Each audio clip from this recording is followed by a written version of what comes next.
What's up, everybody? Devil Hunter here. I'm sure you already knew that. So we're here with Thanksgiving special for this year, and yeah, it's a video I've seen already a bunch of times actually. It's by a channel called Uncivil History, so go check him out.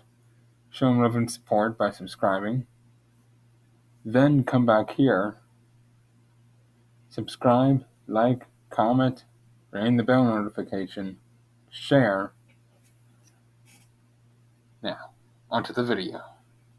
First Thanksgiving.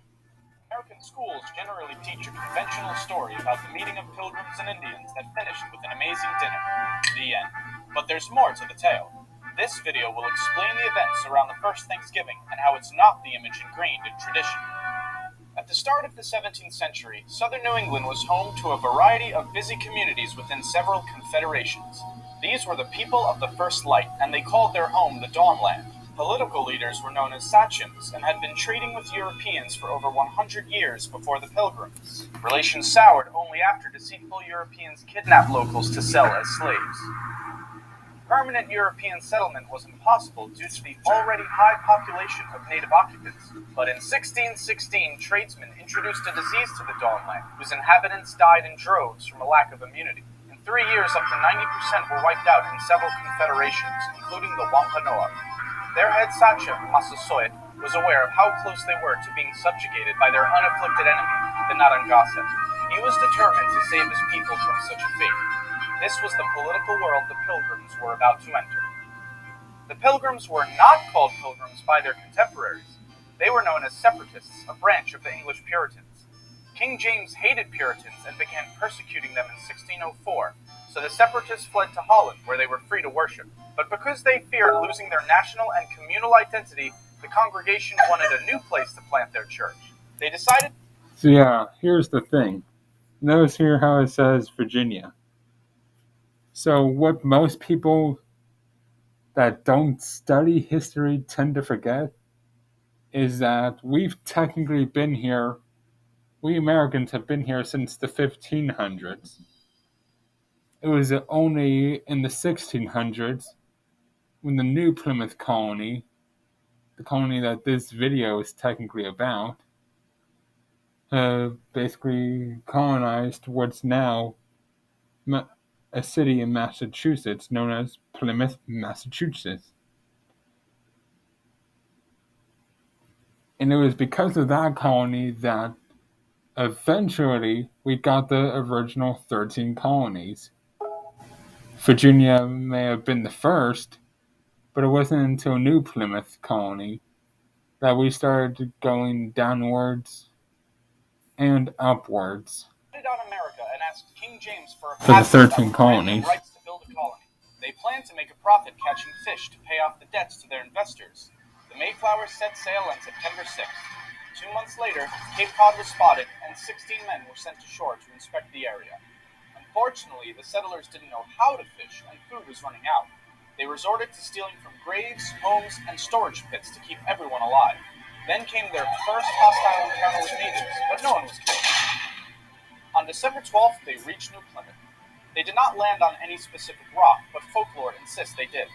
Construction began in January. By winter's end, 44 settlers would be dead from bad conditions.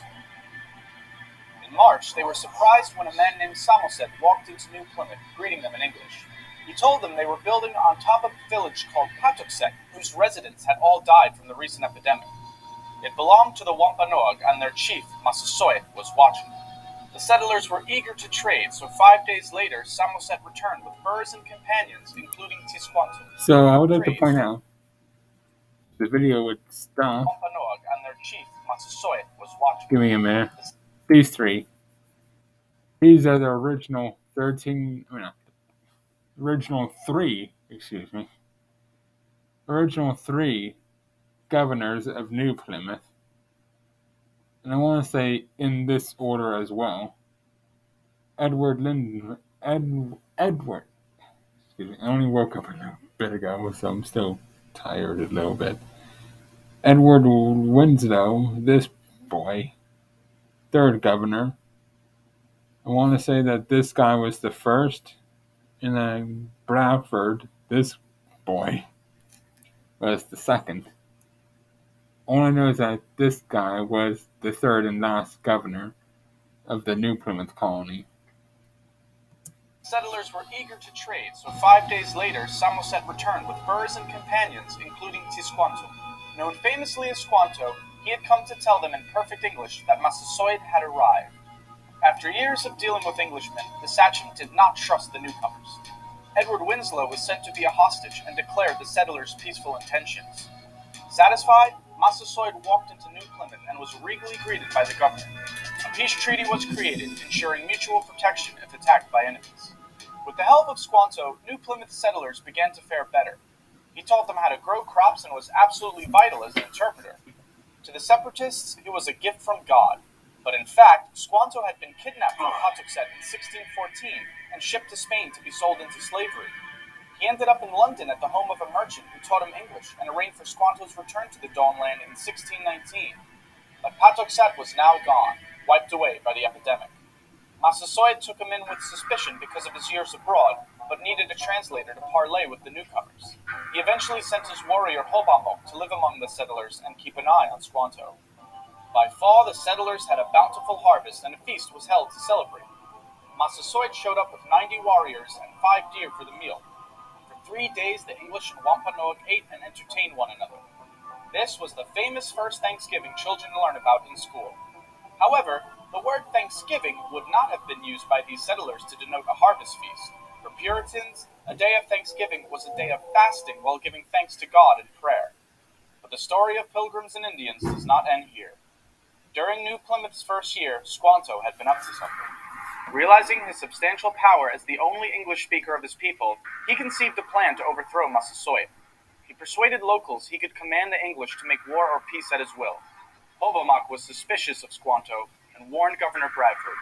Soon enough, they discovered Squanto's plot and informed Massasoit, who was furious. He demanded Squanto be handed over for a swift execution. Bradford refused. The interpreter was too valuable to give up. But according to the treaty, Squanto's life belonged in the hands of his sachem. Bradford finally conceded.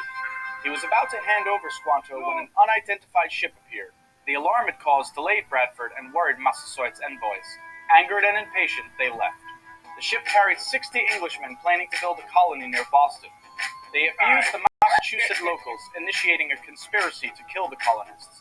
Warned about the plot, New Plymouth's leaders launched a preemptive strike to save their impudent countrymen. It bought peace for a time.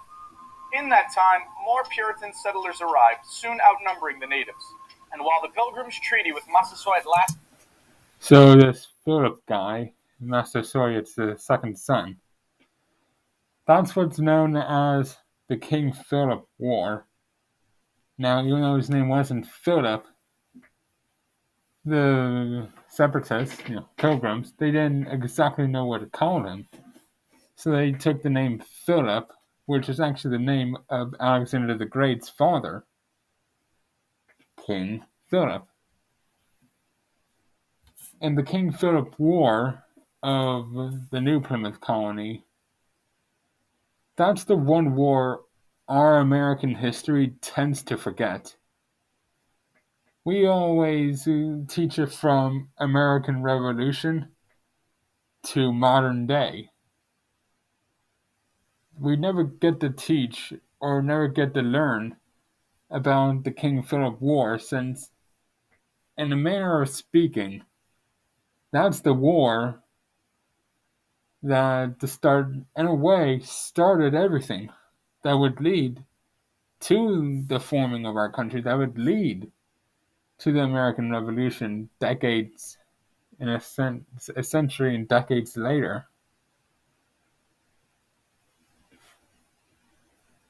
It's the one war we as Americans tend to forget about.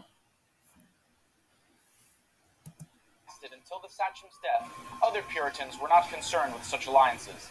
Their fanatic religious principles ensured no peace between the two cultures could last. To Puritans, Native Americans were the other, wild, savage, godless. With such an ideology, the outcome was inevitable. If they did not convert to Christianity and surrender their cultural identity, they had to be eliminated. The first Thanksgiving was a brief moment of harmony between two worlds, but sadly it was short-lived. The capitalist opportunities the Dawnland presented, combined with zealous puritanical beliefs, were incentive enough to wipe away the native inhabitants. There is nothing wrong with sharing a feast of thanks with loved ones, but remember the true events that started the holiday, and not the fairy tale. I'll see all of you in the next video.